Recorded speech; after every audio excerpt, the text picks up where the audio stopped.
Hello students, welcome to my YouTube channel. और आज हम ना डिस्कस करने वाले हैं पीएससीबी के जो रिड्यूस्ड सिलेबस था उसके बारे में। ठीक है, सो बेसिकली हुआ क्या कि जैसे सीबीएसई ने रिड्यूस किया सिलेबस, उसी के साथ एक नोटिस आया था, मेरे को लगता है +2 के रिजल्ट से थोड़ा पहले, कि पीएससीबी ने भी 30% जो सिलेबस है वो रिड्यूस कर दिया। यानी कि पंजाब स्कूल एजुकेशन बोर्ड का भी जो 30% सिलेबस है वो रिड्यूस कर दिया गया। ठीक है, उसके बाद में क्या हुआ, 2 दिन बाद में वही नोटिस साइट से रिमूव कर दिया गया। अभी आप जाके देखोगे तो वहाँ पे आपको वो नोटिस नहीं मिलेगा। ठीक है, सो उन्होंने क्या किया, साइट में से वो जो नोटिस था उसको रिमूव कर दिया। तो अभी थोड़ी लगातार क्वेरीज आ रही हैं कि हमारा जो सिलेबस है वो रिड्यूस हुआ है या नहीं हुआ है, कौन से टॉपिक्स जो है वो हमने करने हैं या कौन से नहीं करने। तो बेसिकली अगर मैं अपने सब्जेक्ट की बात करूँ, +2 या +1 फिजिक्स की, तो उसके अंदर उन्होंने सिलेबस जो रिड्यूस किया था, इतना मतलब वाहियात सिलेबस आपको बना के दिया था कि अगर आप वो टॉपिक छोड़ते हो तो आपका आगे वाला काम नहीं होगा। या आप अपनी हायर स्टडीज़ के अंदर अगर जाना चाहते हो तो उस केस में भी आपको ही लॉस है, क्योंकि उन्होंने वो चीज़ें निकाल दी जो आपके काम की है। तो उसके अलावा आप क्या करोगे उसको पढ़ के जो आपके काम का ही नहीं है। ठीक है, तो इतनी गंदी तरह से वो जो सिलेबस था वो रिड्यूस किया गया था पीएससीबी के थ्रू। हो सकता है उन पे किसी का कोई एक्शन हुआ हो, उस वजह से जो है वो उन्होंने जो नोटिस है उसको रिमूव किया हो। बट अगर बात करूँ कि जो अगर उन्होंने सिलेबस रिड्यूस किया उसके विद रिस्पेक्ट टू हम जाएं तो 2 तरह के स्टूडेंट्स मिलते हैं हमें। एक तो वो स्टूडेंट्स जिनको ये होता है कि हाँ बस पास हो जाएंगे, हमें कोई लेना देना नहीं है, ठीक है, आगे की आगे देखेंगे। उनके लिए ये थोड़ा सा बेनिफिशियरी हो सकता है, पास होना आसान हो सकता है, कुछ चीज़ें बदल सकती है उनके लिए। बट व्हाट अबाउट दो स्टूडेंट्स जिन्होंने कभी कम्पिटिटिव एग्जाम्स में जाना है या आगे ग्रेजुएशन करनी है तो उसके एंट्रेंस देने हैं या कुछ ऐसा भी करना है, या जिनको नॉलेज के लिए अपनी स्टडी करनी है, तो उनके लिए this is a big loss. अगर आप मेन टॉपिक ही नहीं करोगे तो उससे आगे वाले कैसे करोगे। और दूसरी चीज़ जो उन्होंने मेंशन की थी रिड्यूस सिलेबस के नीचे, उन्होंने ये चीज़ मतलब डबल गेम जो खेलते हैं ना वो वाली चीज़ होगी कि उन्होंने ये चीज़ मेंशन कर दी कि आप बच्चों को इसकी साथ साथ में जो कट किए हुए टॉपिक्स हैं आप बच्चों को साथ साथ में ये करवाओगे। सो फिर क्या घंटा रिड्यूस हुआ हमारा सिलेबस? मतलब कुछ भी तो रिड्यूस नहीं हुआ। एक बात, पहली बात तो उन्होंने इतने यहाँ टॉपिक काटे हैं फिजिक्स में से। इवन अगर मेरी बात हो तो मैं ये बोलती कि चलो यूनिट 5 जो है इलेक्ट्रोमैग्नेटिक वेव्स रिड्यूस कर दो, क्योंकि उसमें से कितना 3 मार्क्स का पेपर आप डालते हो, बच्चे भी उसको बहुत लाइटली लेते हैं, नहीं करते हैं। बट पिछले साल इन्होंने जब रिड्यूस किया सिलेबस तो ट्रांजिस्टर उठा दिया वहाँ से। अब कि जो बच्चे ग्रेजुएशन में जाएंगे, बीएससी करने जाते हैं किसी भी फील्ड के अंदर या बीटेक करने जाते हैं, वहाँ पे इलेक्ट्रॉनिक्स एक मेन सब्जेक्ट की तरह आता है, एक कंप्लीट बुक आती है। उसके अलावा जब आप मास्टर्स में जाओगे फिर भी आपको इलेक्ट्रॉनिक्स तंग करेगी, और वो इलेक्ट्रॉनिक्स पूरी आपकी जो पीएन जंक्शन डायोड्स होती हैं, ट्रांजिस्टर्स होते हैं, एम्पलीफायर्स होते हैं, इनके ऊपर बेस्ड होती है। तो जब आप +2 के अंदर ट्रांजिस्टर नहीं पढ़ोगे तो ग्रेजुएशन के फाइनल ईयर में ट्रांजिस्टर कैसे करोगे जब आपको बेसिक्स ही नहीं पता। बात रही ग्रेजुएशन में, अब ग्रेजुएशन में जाके आप पहली बार ट्रांजिस्टर का नाम सुन रहे हो कि ट्रांजिस्टर नाम की कोई बला होती है, जिनर डायोड की नाम की कोई बला होती है, तो फिर आप उस चीज़ को कैसे करोगे। ठीक है, सो मेन मोटिव मेरा यही था कि जो सिलेबस रिड्यूस हुआ है हम उसकी तरफ ध्यान ना देके इस इमरजेंसी सिचुएशन के अंदर जितना हम कर सकते हैं, जितना हम पढ़ सकते हैं उसको पढ़ लें, बजाय इसके कि सिलेबस को कम होने की खुशी हम मनाएं। तो बहुत गंदी तरह से जो सिलेबस था वो रिड्यूस किया गया था। I am not happy with that. So मैं आपको दिखा देती हूँ कि क्या क्या उन्होंने सिलेबस में से रिड्यूस किया था, कैसे कैसे रिड्यूस किया था और आपको उसके क्या नुकसान है। पहली बात तो जो पिछली बार उन्होंने सिलेबस चेंज किया था उसमें भी बहुत बड़ा एक शॉक था कि उन्होंने चलो जो 10th चैप्टर था आपकी यूनिट जो थी कम्युनिकेशन वाली वो रिमूव की, दैट्स कोई बात नहीं, दैट्स ठीक, ओके, क्योंकि पूरी यूनिट ही रिमूव कर देना, कुछ बीच में से तो फसाद तो नहीं निकला, और ऊपर से उसी में से भी आपका 2 या 3 मार्क्स का पेपर आता था, तो दैट डजंट मैटर, हो गया वो, ठीक है। कम्युनिकेशन आपके इतने आगे भी जो है वो काम करने वाला नहीं है, सैटेलाइट्स के बारे में थोड़ा बहुत आएगा तो वो बाद की बात है, चलो। But removing transistor, Zener diode, cyclotron, Davisson Germer experiment, ये चीज़ें तो मैटर करती है ना आपके। इवन इलेक्ट्रोस्टैटिक्स में से कुछ ऐसे टॉपिक्स निकाल दिए गए जो ज़रूरी होते हैं पढ़ने अच्छे, मतलब अगर आप कॉम्पिटिटिव एग्जाम्स में जाते हो तो क्वेश्चंस आते हैं उसमें से। सो मैं आपको एक हम चलते हैं मोबाइल स्क्रीन पे, उस पर मैं आपको दिखाऊंगी कि क्या क्या सिलेबस में से, पहली बात तो है क्या सिलेबस में से, क्योंकि इस साल और पिछले साल वाले, जो पिछले साल उन्होंने आई थिंक जनवरी फरवरी पता नहीं दिसंबर में जाके जो सिलेबस रिड्यूस किया था उसमें भी कुछ लॉसेस थे, उसमें से भी कुछ प्रॉब्लम्स आई थी, बट उन्होंने 10th यूनिट जो कम्प्लीटली रिमूव कर दी थी, दैट्स गुड। चलो बच्चों का टाइम वेस्ट नहीं हो रहा। बाकी इस बार जो उन्होंने रिड्यूस किया है, हर एक जो हमारा चैप्टर है उसमें से टॉपिक्स निकाल दिए। सो वो मैं आपको दिखाती हूँ कि क्या टॉपिक्स निकाले और उसका आपको क्या नुकसान होगा। सो स्टूडेंट्स, ये है हमारा +2 क्लास का syllabus Punjab school education board का। इसके अंदर आपको बेसिकली जो टर्म्स है वो दी हुई है कि आपका जो थ्योरी का जो पेपर है दैट इज 70 मार्क्स, उसके बाद में 25 मार्क्स का प्रैक्टिकल, इंटरनल असेसमेंट 5 मार्क्स की और टोटल 100 मार्क्स का जो है वो आपका पेपर होगा। सो ये जो है ये तो सेम है जो भी था। यूनिट वाइज मार्क्स डिस्ट्रीब्यूशन की, तो इलेक्ट्रोस्टैटिक्स जो आपकी फर्स्ट यूनिट है 9 मार्क्स के पेपर आता है, करंट इलेक्ट्रिसिटी में से 7 मार्क्स का। 10 मार्क्स का पेपर जो है वो आपका आता है यूनिट 3 में से, यूनिट 4 में से आपका 7 मार्क्स का पेपर आता है। 5 में से जो इलेक्ट्रोमैग्नेटिक वेव्स है 4 नंबर का पेपर आएगा सिर्फ। ऑप्टिक्स में से 14 मार्क्स का। अगर आपको पास होना है, नॉर्मल मैं बात बताती हूँ कि जो बच्चे हैं जो मतलब नहीं हो पाते पास, तो आप क्या करेंगे, ध्यान रखेंगे कि आप कुछ एक यूनिट्स पे फोकस कीजिए अपने मतलब। तो फर्स्ट यूनिट जो होगी वो होगी आपकी ऑप्टिक्स, यानी कि ये वाली 6 यूनिट आप करोगे। उसके अलावा आप 3rd यूनिट, 2nd और 1st कर लो। 4 यूनिट्स अगर आप इसमें से करते हो ना तो आपके अच्छे मार्क्स बन जाते हैं। आप खुद काउंट कर सकते हो यहाँ पे, दैट इज 14 और 10 इज 24 और उसके बाद में ये 16 मार्क्स और 24 और 10 इज 34 और 16 इज आराम से 40 मार्क्स। तो जिनको सिर्फ पास ही होना है तो वो सिलेबस कट करने का इंतज़ार ना करें, वो ऐसे अपनी जो प्लानिंग है वो कर सकते हैं कि जिनके मार्क्स अच्छे नहीं आते हैं तो सिलेबस कट होने से नुकसान आपका ही है। उसके बाद में आपको एक सिस्टमेटिक डिस्ट्रीब्यूशन दी हुई है कि आपका न्यूमेरिकल किस में से आएगा और पेपर में क्वेश्चन कितने नंबर के आएंगे। सो ये आपको दिया, आप लोग इसको देख लेना। नेक्स्ट हम बात करेंगे जो हमारा सिलेबस रिड्यूस हुआ है उसके बारे में, ठीक है, जो मेन हमारा आज का टॉपिक था उसके बारे में। सो उसके बारे में देख के जब मैंने देखा था deleted portion, I was shocked. मतलब मैं बहुत शॉक हुई थी उसको देख के कि ऐसे सिलेबस को कैसे रिड्यूस किया जाता है, that is deleted portions. Deleted portion में से उन्होंने uniformly charge thin spherical shell निकाल दिया आपके फर्स्ट में से, ठीक है, uniformly charge thin spherical shell निकाल दिया। कोई बात नहीं, हो जाएगा। ये एक टॉपिक निकाला है तो इसकी तो कोई बात नहीं, क्योंकि हम बाकी कर रहे हैं, गॉस थ्योरम की हमने एप्लीकेशंस किए हैं, सारा कुछ किया, तो एक अगर चला भी गया तो दैट डजंट मैटर। बट उसके बाद में इन्होंने कार्बन रजिस्टर निकाल दिया। एक रजिस्टर एक ऐसा ऑपरेटस है, ऐसी चीज़ है जो फिजिक्स में से निकालना इम्पॉसिबल है।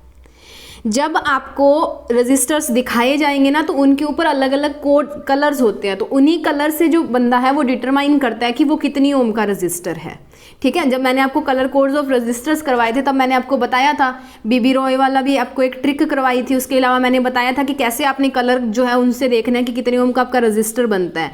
तो जब आप यही निकाल दोगे, कल को आपको जब हायर क्लासेस में होते हो या अभी भी जो +2 के प्रैक्टिकल्स आप करोगे, मैं आपको रजिस्टर दे दूं या कोई भी आपको रजिस्टर दे दे आपका टीचर, आपको पता ही नहीं वो कितने ओम का है, तो क्या करोगे फिजिक्स? ऐसे फिजिक्स का क्या फ़ायदा फिर करने का। सो पहली बात कार्बन रजिस्टर्स निकाल दिया, कार्बन कोड जो उसके कोड थे वो निकाल दिया। चलो सीरीज़ और पैरेलल रजिस्टर्स निकाल दो, क्योंकि ये आपने 10th में किए हुए हैं तो इनसे ज़्यादा फर्क नहीं पड़ेगा। पर कार्बन रजिस्टर के साथ बच्चों के साथ इतनी तो मत करो, जब उनको बेसिक ही नहीं पता, कल को वो कहीं पढ़ाने जा रहे हैं या कहीं भी कम्पिटिटिव एग्जाम में कोई इंटरव्यू वगैरह होता है, अगला रजिस्टर पकड़ा दे भी ये रजिस्टर बताओ कितने ओम का है, तो जब उसको पता ही नहीं होगा तो वो क्या करेगा। तो कार्बन रजिस्टर और colour code of carbon resistors निकाल दिया। अब इसका क्या फ़ायदा? और ये बात नहीं है कि ये औखे टॉपिक्स हैं, बहुत आसान टॉपिक है, पर इनका सिग्निफिकेंस बहुत है रियल लाइफ के अंदर। उसके बारे में बात करते हैं मूविंग चार्जेस एंड मैग्नेटिज्म की। भाई साइक्लोट्रॉन आज तक पेपर में हर बार आया है, बच्चा कोई भी कितना भी पढ़ने वाला जो था, साइक्लोट्रॉन हर बार पेपर में आया है। और साइक्लोट्रॉन की खुद की एक बहुत अहमियत है। जब आप हायर स्टडीज़ में जाते हो तो आपके पार्टिकल एक्सेलरेटर्स यूज़ होते हैं और cyclotron is a part of them, but ये थ्योरी का पार्ट है, हो जाएगा, that doesn't matter. So basically आपका 3rd जो आपका है चैप्टर 3, उसमें आपको एक बिग लॉस देखने को मिलेगा क्योंकि आपके रजिस्टर्स जो हैं वो निकाल दिए। अगर इसकी बात करते हैं, इसके अलावा कोई अगर रिफॉर्म्स या दोबारा जो हमारा सिलेबस कट होके आता है, अगर उसमें ये इस चीज़ को ऐड करते हैं तो बहुत अच्छी बात है। उसके बारे में बात करते हैं मैग्नेटिज्म एंड मैटर की। सो देखो, magnetic field intensity due to a magnetic dipole, bar magnet ही निकाल दी, along its axis and perpendicular to its axis, यानी कि एक्सियल और इक्वेटोरियल लाइन पे जो हमने चार्जेस वाला किया था वही सेम हमने मैग्नेटिज्म में करना था, वो निकाल दिया इन्होंने। टॉर्क निकाल दिया उन्हें, मैग्नेटिक डाइपोल आज तक बहुत इंपॉर्टेंट आर्टिकल था ये, और टॉर्क जो है ये आगे भी बहुत यूज़ होने वाला है। जब आप अपनी ग्रेजुएशन के फर्स्ट ईयर वगैरह में जाते हो तो इलेक्ट्रिसिटी एंड मैग्नेटिज्म आपकी एक अलग से सब्जेक्ट लगता है और उसके अंदर ये चीज़ें बहुत होती हैं। और सबसे बड़ा नुकसान आपका ये पैराडाया फेरो मैग्नेटिक सब्सटेंसेस विद एग्जांपल्स।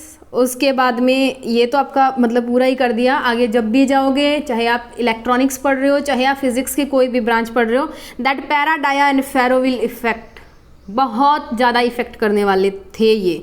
पर आई थिंक सो कि ये केमिस्ट्री में थे तो या वहाँ से रिमूव ना किए गए हों, यहाँ पे कर दिए गए हों। उसके बाद में 7 चैप्टर में आपको कोई ज़्यादा लॉस होने वाला नहीं है। पावर फैक्टर और वाटलेस करंट, ये जस्ट 2 डेफिनेशंस हैं, इसका इतना था नहीं, सो इसमें से आपका काम चल सकता है। दूसरी बात, इलेक्ट्रोमैग्नेटिक जो वेव्स हैं उसमें से इस टॉपिक पे पहली बात तो कोई पहुँचता नहीं है।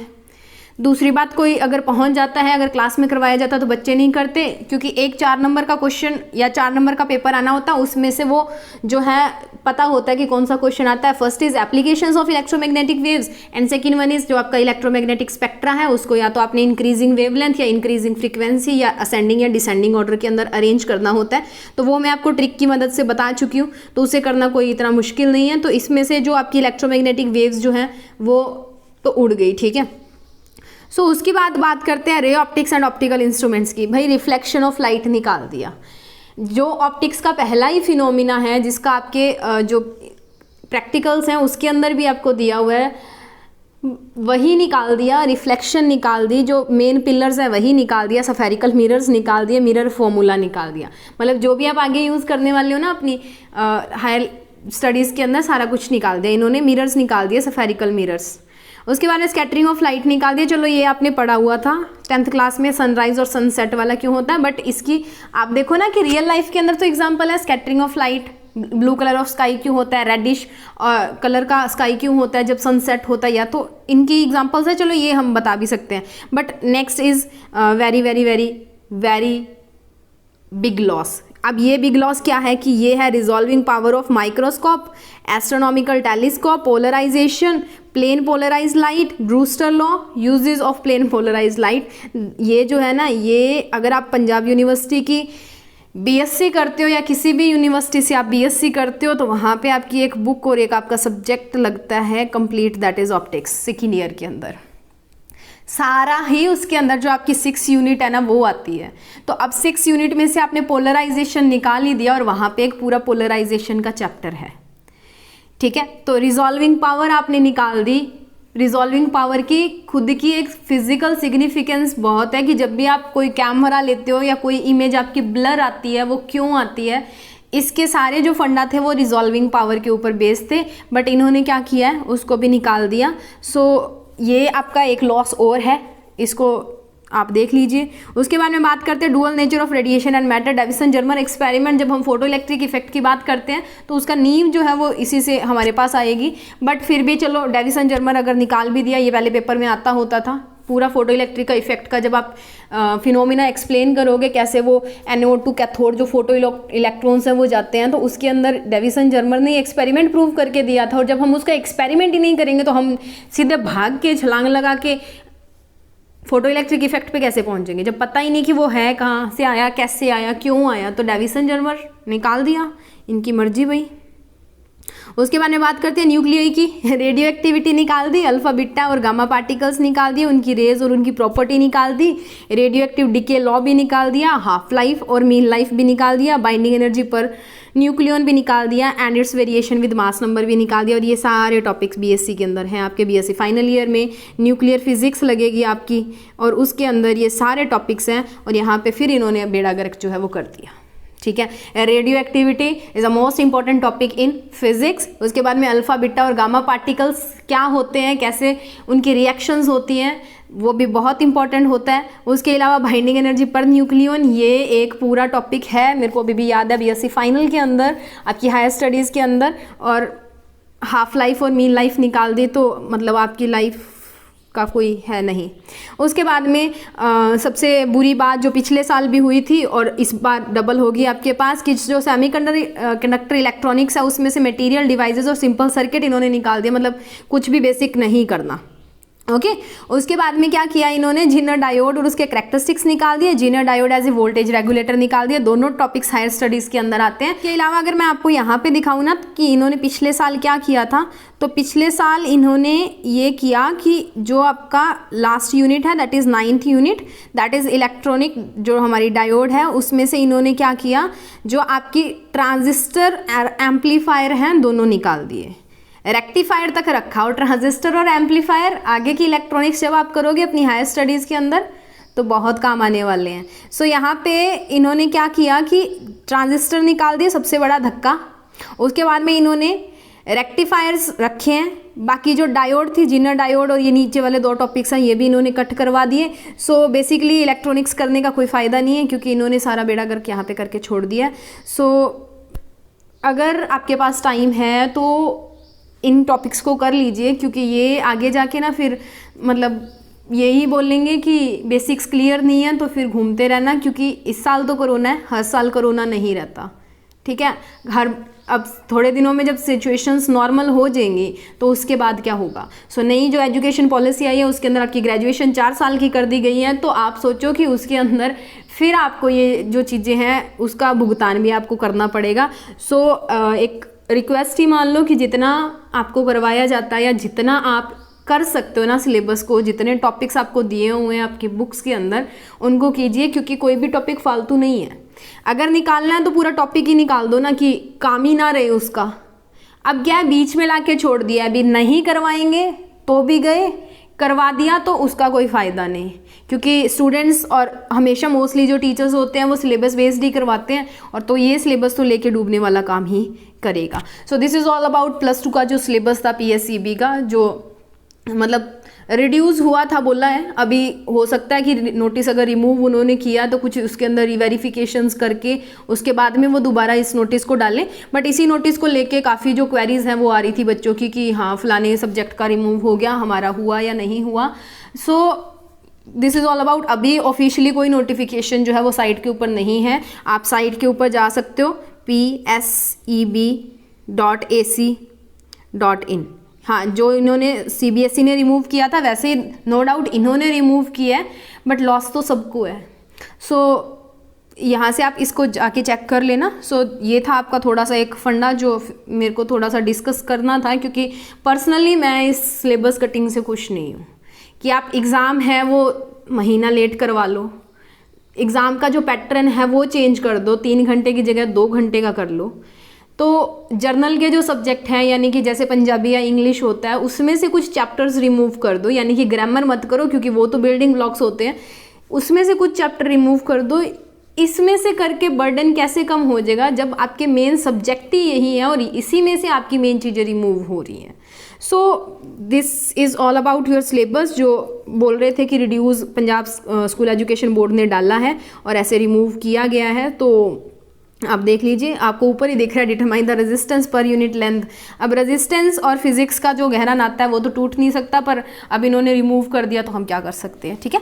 सो नेक्स्ट वीडियो में हम मिलेंगे अपने नए टॉपिक के साथ। तो आज के लिए इतना ही, इसको देख लीजिए और इस सिलेबस का PDF मैं आपको जो है प्रोवाइड करवा दूंगी डिस्क्रिप्शन या कमेंट बॉक्स के अंदर। आप इसको डाउनलोड करना चाहते हो तो कर लीजिए। बाकी इसके अंदर हो सकता है कुछ रिफॉर्म्स या कुछ बदलाव देखने को मिल जाए नए नोटिफिकेशन के अंदर।